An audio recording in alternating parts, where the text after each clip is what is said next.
I should have been a man. I would not have grown up so sour. I would have spent my days in the sun, doing whatever it is men do, digging holes, building fences, counting sheep. J.M. Contes in the heart of the country. Again, provided by my author clock, where is sunny, West Lafayette, Indiana. Oops. This is being filmed on the same day as the previous video, or what I'm assuming is going to be the previous video when I upload all of these. Okay, so this video, we'll zoom in just a smidge, is going to focus on, if this has a series title, I didn't get to it, but we're going to pause and take a step back. I am stitching on, if you have not seen me stitch this before. This is the D&D Sal by Taylor and Cromwell on Lap and Loops tombstone fabric. I think it's 36 count.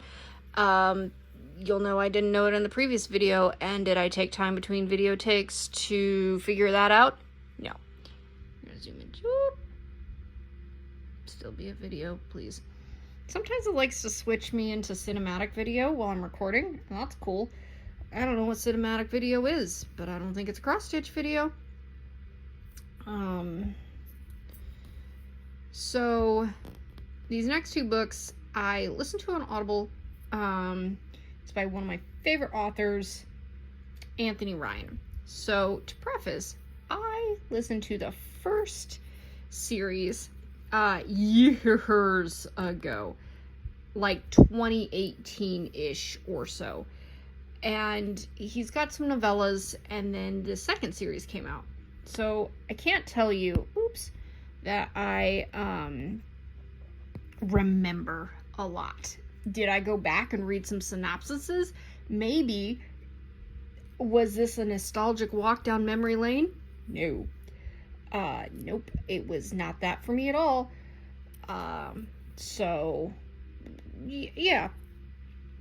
So I listened to The Wolf's Call and The Black Song, which is part of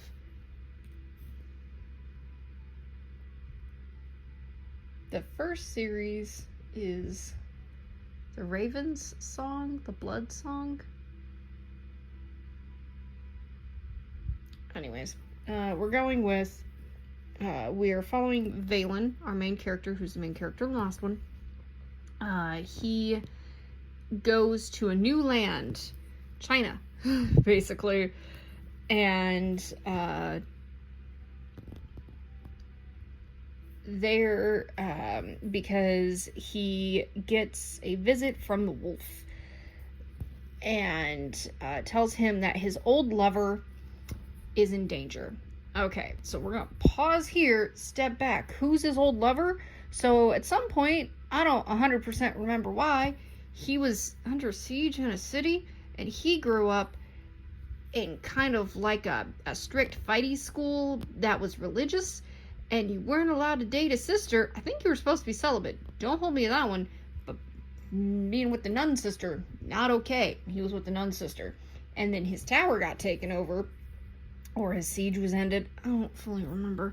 Anyways, he basically, somehow she got knocked unconscious, and he put her on a boat and said bye, and sent her to a new land.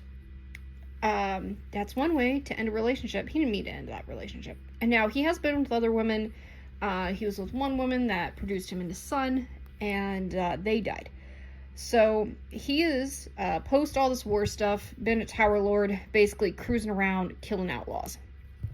The sword lives and dies by it. What type of sword does he fight with? Great question. Not 100% sure. So he takes with him this guy called Alum, who there was a vision, and Alum says if he sticks with Valen, he will get his children back. So he's kind of like this tribal guy who's really good with a spear.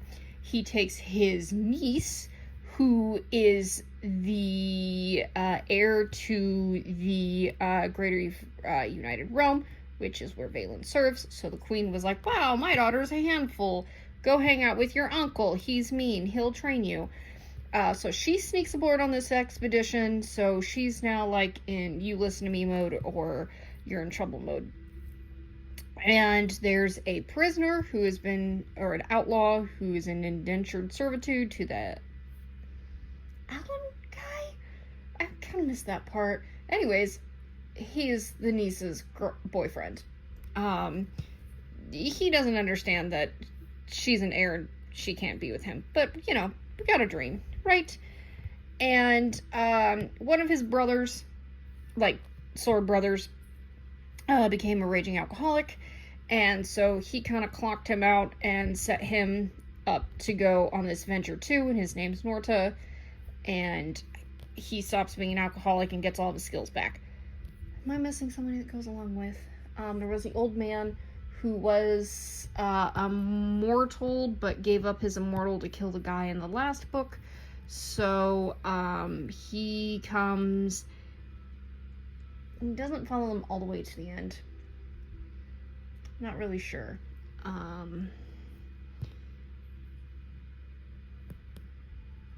Yeah, that's our merry party that goes to this new land in the Merchant Realms Kingdom.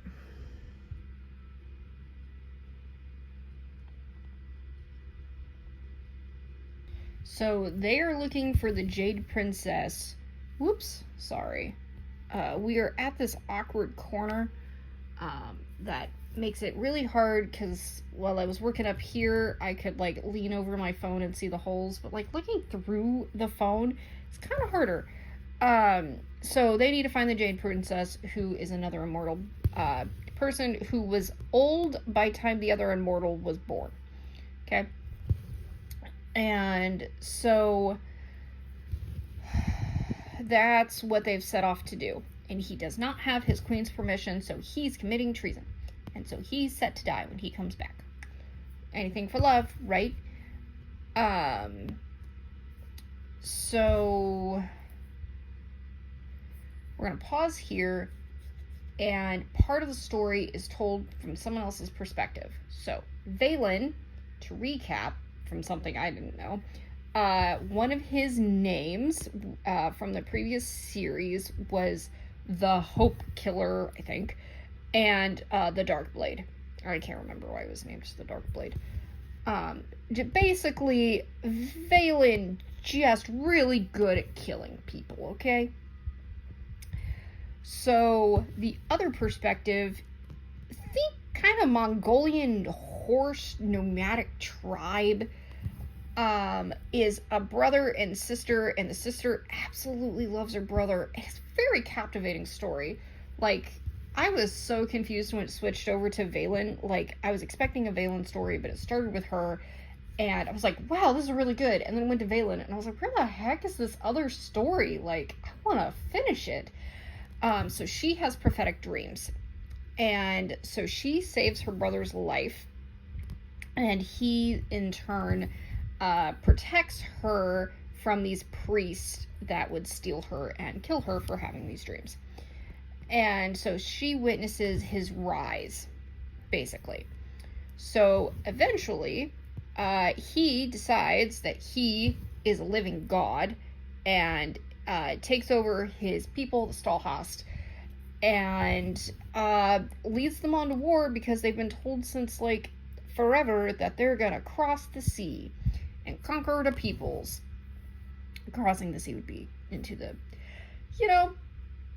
I don't know what they called it, but at the end, it becomes the Jade Empire. So for now, we're just gonna call it the Jade Empire. And so this guy kind of goes crazy. So Vaylin, along the way, picks up an outlaw, Shushin,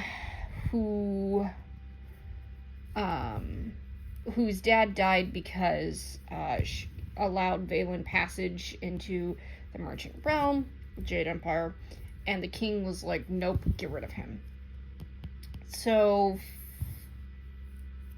fast forward, they end up with the Stalhast, and they fight a little bit, and Vaylin is like, we're going home, Sharon, and she's like, no, the Jade Empress has a mission to stop this dark god.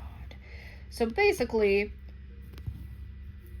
So Celebrand Rerik is the god from the Stallhouse, and he was also given the name Darkblade. But there can only be one Darkblade, especially according to all these prophecies.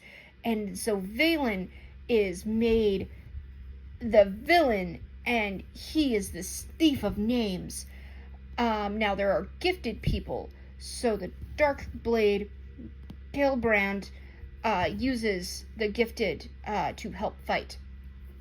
And he's freeing all of these people that were slaves, and they are like zombie creatures, and they don't die easy when they should be dead. They are fanatics. Okay, so the Jade Princess ends up dying. The Jade Princess steals Valen, and the girl he went to save is Sharon, who is known as the Grace of Heaven because she is a remarkable healer. And Valen, side story, gets a horse named Darka, who is like the most honoriest horse in the world. And those two are like spirit bounded together now. I don't know. Celebrand, also, side note that I need to throw in here before I forget, he is the tiger. Valen is the wolf, and the wolf and the tiger are immortal god beings that have forever been fighting each other. So basically, these are just the two avatars fighting. Okay, so they go to fight Valen and the Darkblade, Celebrand. And Celebrand's like, you don't have a song, but I do, so fighting you would be child's play, so you're gonna fight my guy, Ulrich. Sure. And, so Valen wins. And Sharon heals him, touches the stone that gives you powers, in order to heal him. And the sister...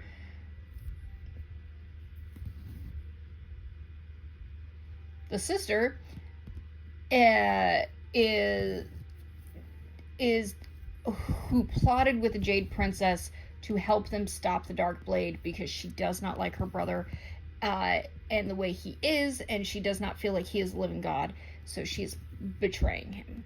So she betrays them, goes with them, and they proceed to go back to the Jade Kingdom, where they try to fortify some cities so they can stop this advancement of the Stallhouse. Okay, so they lose the city. The friends escape. They picked up a mason who also had a song that was with Sharon. He's the one that took off with Sharon under Valen's orders all those years ago. And he's like, I'm dying. You have to drink my blood and take my song. And Valen's like, no. And he's like, you must. So Valen does. And that is the black song, the dark song. It's very evil. It is malicious, psychopathic. It just wants Valen to burn the world. And that is the end of book 1. And then on to book 2, which is why it's called the black song. I didn't like book 2 as much. Book 2 had us see Valen become a red leaf, a drug addict, in order to suppress this murderous song. And then he took this short stint in this Temple of Spheres. And, I mean, Valen was annoyed by this too, but he basically had to go through the Temple of Spheres in order to seek the cure for his song. And he didn't gain any cool abilities. He sort of gained an army. They crowned a new emperor to help fight the Darkblade. And, they basically go and start conquering the Jade Empire, or what's becoming the Jade Empire. And Ulrich gets brought back to life and put in the dead body of the general, who is the new emperor's deceased father and Sharon's lover. So all of this, Valen shows up to like save this woman, and she's in love with someone else. And she's like, I hate you. And he's like, that's fine. The wolf told me to save you, and so I'm gonna. And she's like, yep, hate you. So this book, I don't know. I feel like it was really just kind of focused on this black song, and I feel like it just showed the worser parts of Valen. And I don't remember the first series that well, so I don't remember Valen being kind of like, he's the hero, but he's also a jerk. So I can't say I loved it as much. The whole drug addict thing, not my favorite. And I can't say the final build-up was my favorite.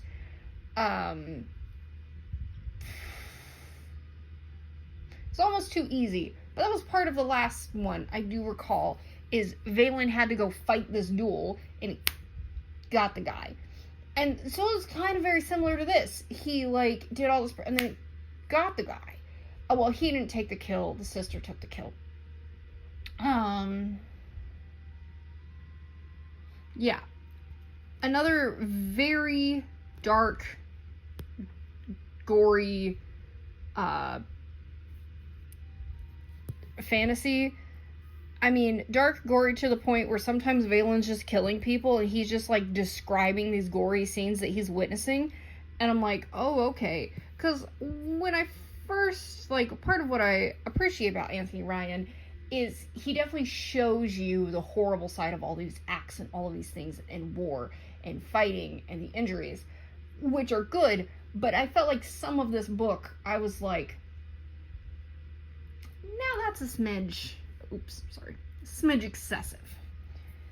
But still good, just not as good as other Anthony Ryan books, I think. And probably if I had listened to these right after the first Valen set, I would be over the moon and it would be great. So, could also be a timing thing that a lot of these names and stuff I no longer feel attachments to because that was like forever ago me. So, yeah, if you're in for a dark fantasy with lots of swordplay and arrows and things like that, I would always recommend Anthony Ryan. Top notch.